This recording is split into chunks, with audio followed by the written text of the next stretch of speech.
안녕하세요 여러분. 이번 시간에는 오디세이아 9번째 제 19권부터 24권까지의 내용을 간략하게 살펴보고 여러분과 함께 감상하는 시간 갖도록 하겠습니다. 이제 어느덧 오디세이아 마지막 시간입니다. 그동안 8번째 강의까지 잘 들어주셔서 대단히 감사를 드리고요. 이 고전이라는 것이 우스갯소리로 아무도 읽지 않은 책이라고 말을 하죠. 너무도 유명한 책이지만 그의 반면에 아무도 읽지 않은 책이 고전이라고 하는데, 우리 독자 여러분들이 이렇게 제가 생각했던 것보다 훨씬 많이 호응을 해주셔서 감상해 주셔서 너무 감사드리고요. 제가 해외 채널에 봐도 일리아드와 오디세이아는 사람들이 그렇게 많이 보지는 않는 것 같아요. 그런데 이 채널에서 노마드 채널에서 여러분이 일리아드와 오디세이아를 꽤 많이 감상해 주시는 것 같아서 굉장히 행복하게 생각을 하고요.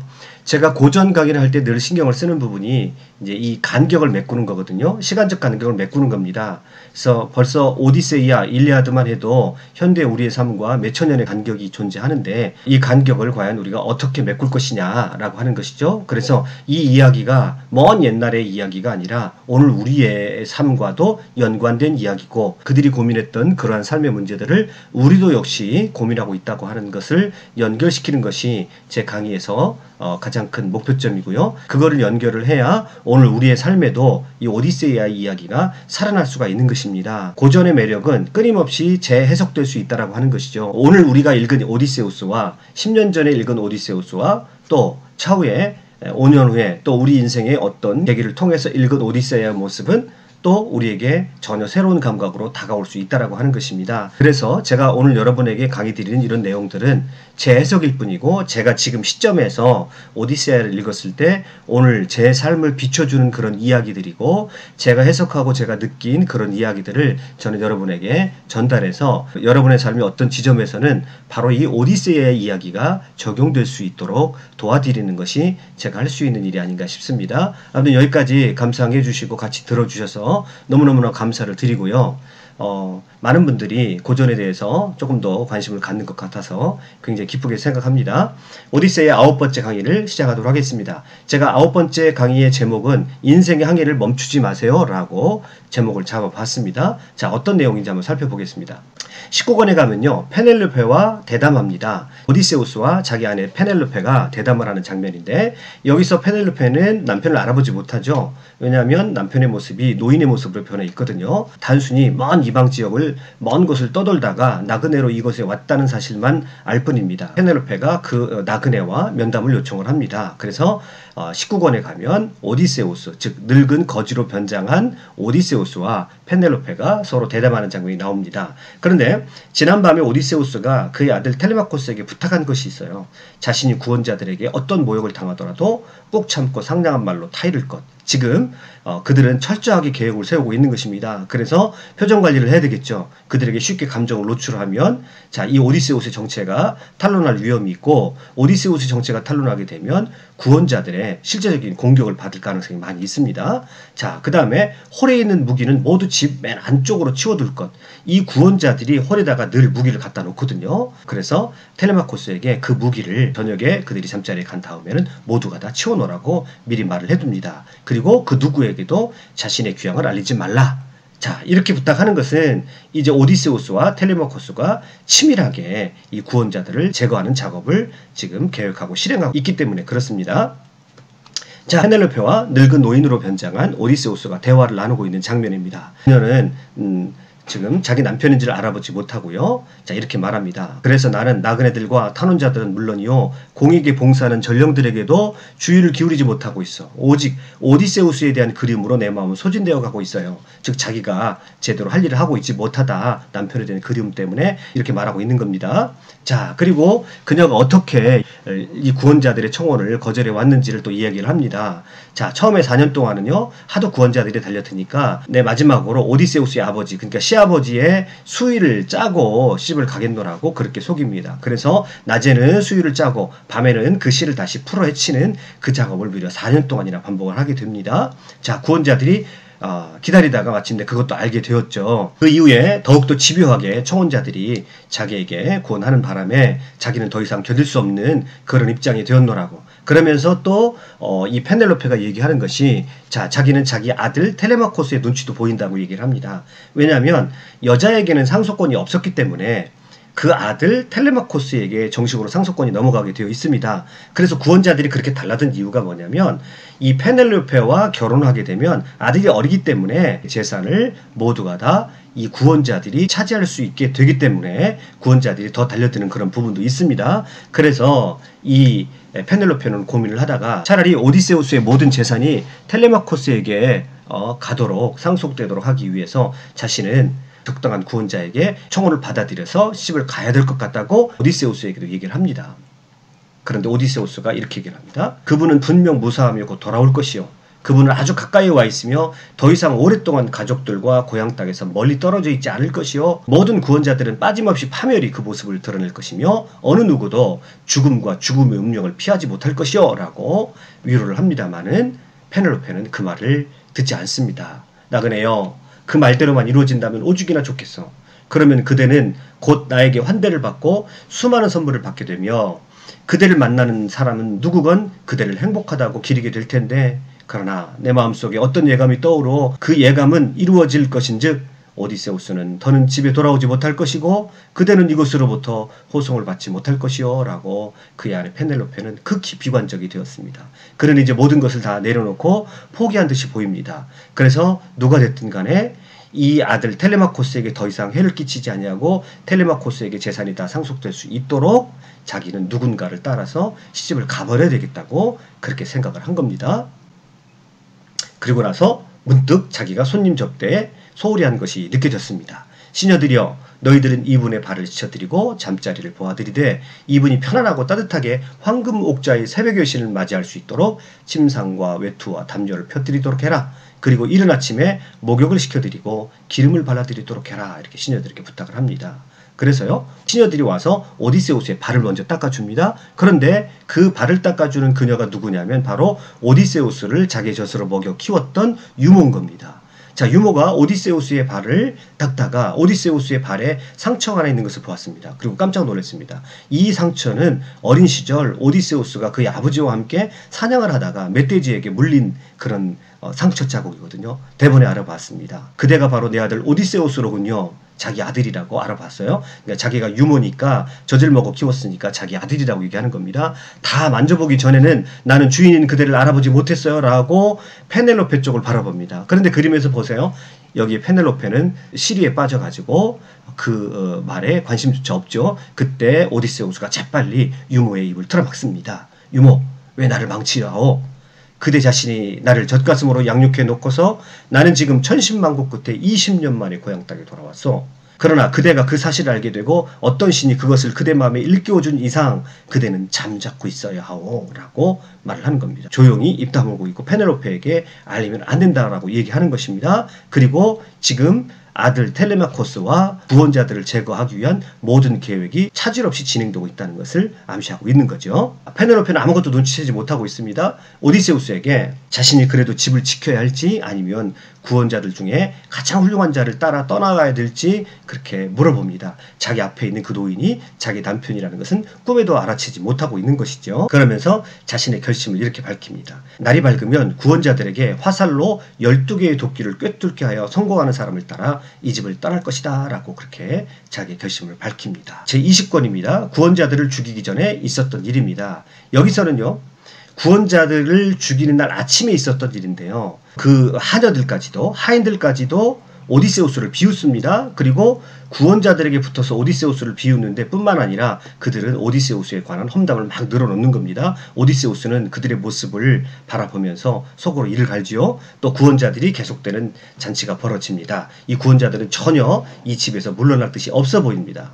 이때 오디세우스가 자신의 마음에 대해서 이렇게 얘기합니다. 참아라 나의 마음아. 너는 전에 큐클롭스가 전우들을 먹어치울 때 이보다 험한 꼴을 참지 않았던가. 이미 죽음을 각오한 너를 계략이 동굴 밖으로 끌어낼 때까지 너는 참고 견디지 않았던가. 참아라. 자신의 마음을 향해서 다잡습니다. 이제 다 왔다. 조금만 더 참으면 이 구원자들을 모두 제거하고 복수할 수 있을 것이다. 그리고 너의 가정을 회복할 수 있을 것이다. 자신의 마음을 다잡고 있는 오디세우스의 모습을 볼 수가 있습니다. 자, 21권에 이르게 되면요. 그날 오후에 자, 페넬로페가 구원자들을 모두 불러 모아놓고 이렇게 얘기를 합니다. 자, 구원자들이여, 여기 그대들 앞에 상품이 나타났어. 내가 신과 같은 오디세우스의 큰 활을 내어놓을 것이니 누구든지 가장 쉽게 손바닥으로 활에 시위를 얹어 화살로 12개의 도끼를 모두 꿰뚫는다면 나는 그 사람을 따라갈 것이고, 내가 시집온 더없이 아름답고 온갖 살림으로 가득 찬 이 집을, 꿈에도 잊지 못할 이 집을 나는 떠날 것이요 라고 페넬로페가 이야기합니다.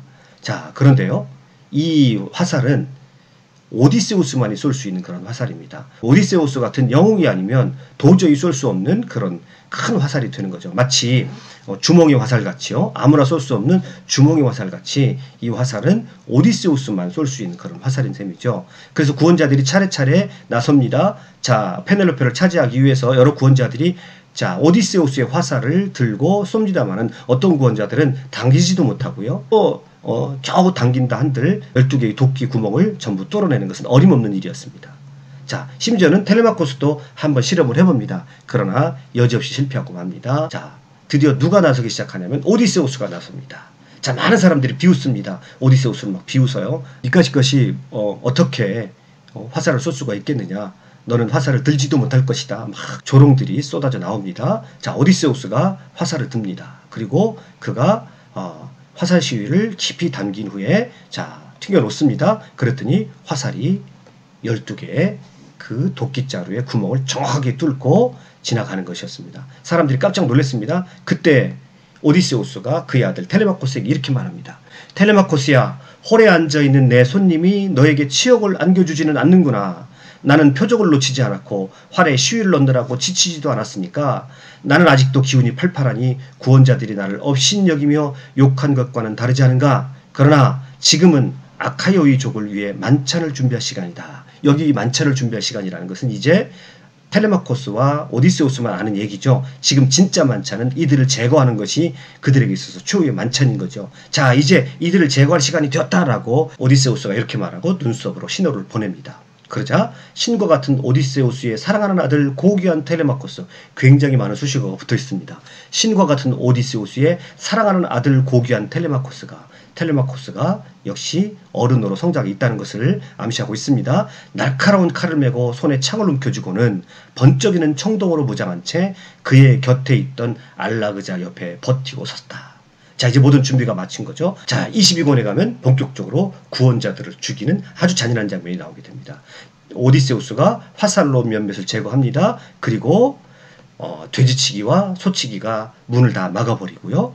그 다음에 유일하게 무기를 들은 사람은 오디세우스와 텔레마코스가 되겠죠. 오디세우스는 화살로 쏘고 텔레마코스는 창으로 그 방 안에서 그동안 그들을 지긋지긋하게 괴롭혔던 그 구원자들을 모두 제거해버렸습니다. 자, 23권은요. 페넬로페가 오디세우스를 알아보다입니다. 자, 이때 페넬로페는 저녁 시간이 되어서 잠자리에 들었습니다. 모든 상황이 끝난 다음에 잠들어 있는 페넬로페를 하녀가 가서 깨우는 그런 장면입니다.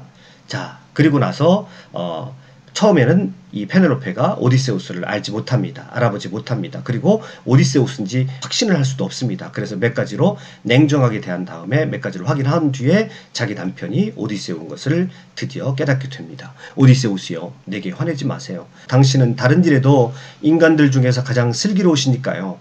우리에게 슬픔을 주신 것은 신들이에요. 우리가 함께 지내며 청춘을 즐기다가 노년의 문턱에 이르게 한 것은 신들께서 시기하신 것이에요.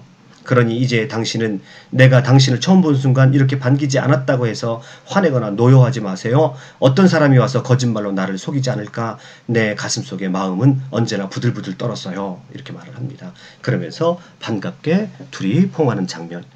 드디어 페넬로페가 그의 남편 오디세우스를 알아본 것이죠. 보통의 이야기 같으면 그래서 둘이 행복하게 살았더라 라고 이렇게 이야기가 끝날 것 같은데요.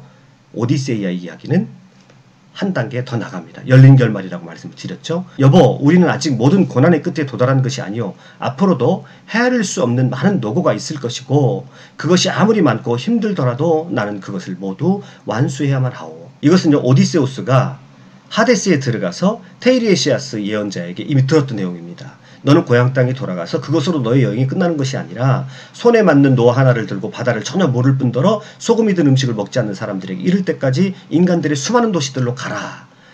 자, 그렇게 테이레시아스가 예언을 했거든요. 지금 그 말을 하고 있는 것입니다. 오디세우스가 자기 아내에게, 자, 우리가 여기에서 우리 인생의 여정이 끝나는 것이 아니라 우리는 계속해서 항해를 해야 하고 낯선 사람들, 우리를 알지 못하는 전혀 관습과 문화가 다른 민족들에게 가서 거기에서 수많은 모험들과 노고를 또 우리는 계속 해야만 하는 것이 우리의 운명이요 라고 이렇게 오디세우스가 얘기하는 것입니다.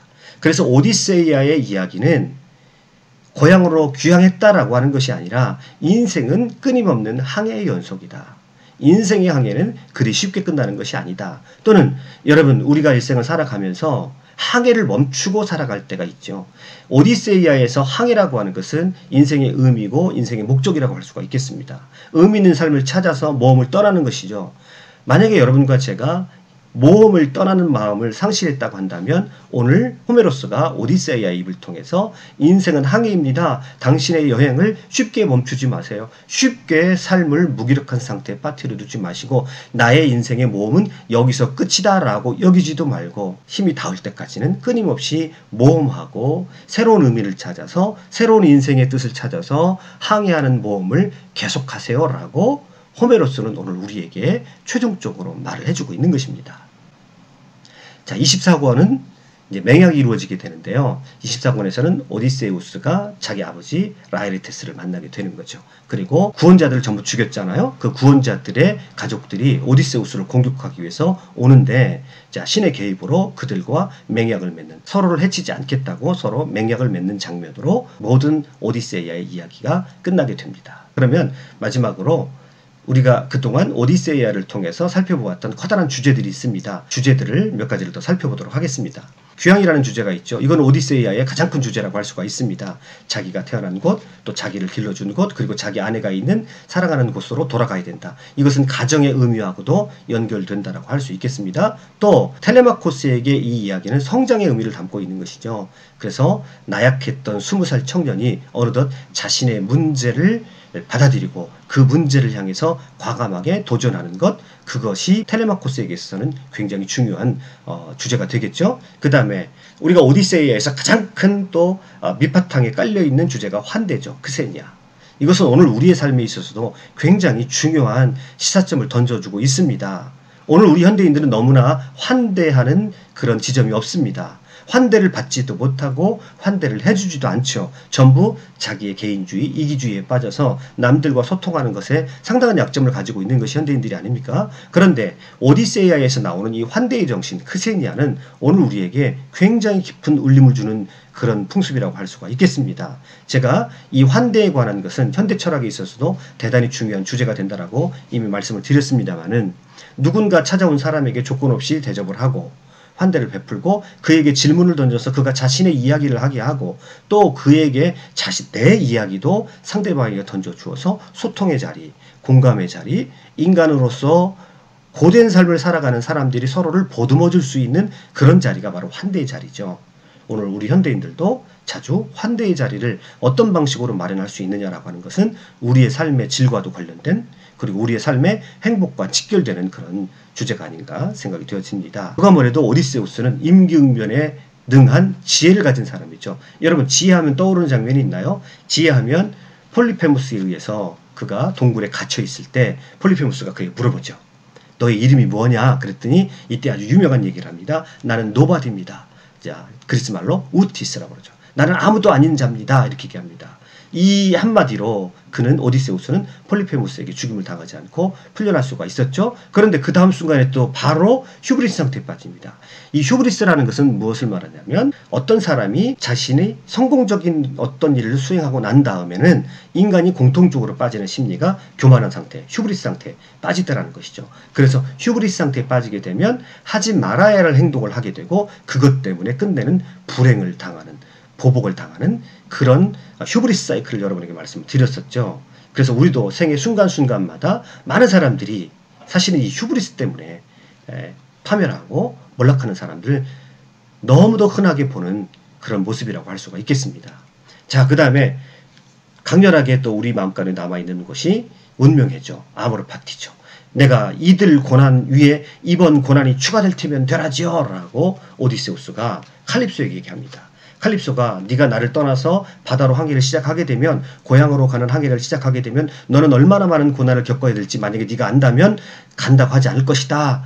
칼립소가 그렇게 말할 때 그것이 내 운명이라면 내가 그것을 받아들여야 되겠지요 라고 하면서 마치 니체의 아모르 파티를 말하는 것처럼 자신의 운명을 끌어안고 그리고 자신의 고향을 향해서 떠나는 그런 영적인 모습을 우리가 볼 수가 있었습니다. 그래서 아모르 파티가 여기서도 등장을 했죠. 자, 그 다음에 유혹의 주제를 여러분 떠오르면 어느 장면을 떠올 수가 있나요? 바로 이제 사이렌이죠. 스타벅스에 붙여있는 그 스타벅스의 로고가 바로 사이렌인데요. 그 사이렌의 유혹을 어떻게 이겼습니까? 제가 그리스 로마 신화에서 두 가지를 말씀드렸죠. 오디세우스가 유혹을 물리치는 방법은 어떠했나요? 오디세우스가 유혹을 물리치는 방법은 협력을 해서 빨리 그 유혹에서 도망가는 것이었죠. 그 다음에 또 하나는 그 유혹에 대비해서 내 안에 힘을 기르고 내 안에 즐거움을 갖고 내 안에 행복을 가지고 있고 내 안에 실력을 가지고 있으면 아무리 바깥에서 유혹이 와도 그 유혹을 이길 수 있다라고 제가 그렇게 말씀을 드렸었습니다. 그리고 오디세이아의 마지막 부분에 오면 그가 고향 이타키에 돌아와서 그에게 마지막으로 필요한 덕목이 바로 인내라고 말씀을 드렸죠. 우리가 인생에 있어서 어떤 목표를 향해 달려갈 때 7번 홍선, 8번 홍선을 넘어갈 때 정말 숨이 껄떡껄떡 차오른다고 말씀을 드렸습니다. 그때 정말 우리에게 필요한 것은 끝까지 참아내는 인내죠. 끝까지 견디는 것이죠. 이것도 우리 인생에서 얼마나 많이 필요한지 모릅니다. 그리고 오늘 마지막으로 여러분과 함께 나눴던 주제가 인생은 항해 연속이다.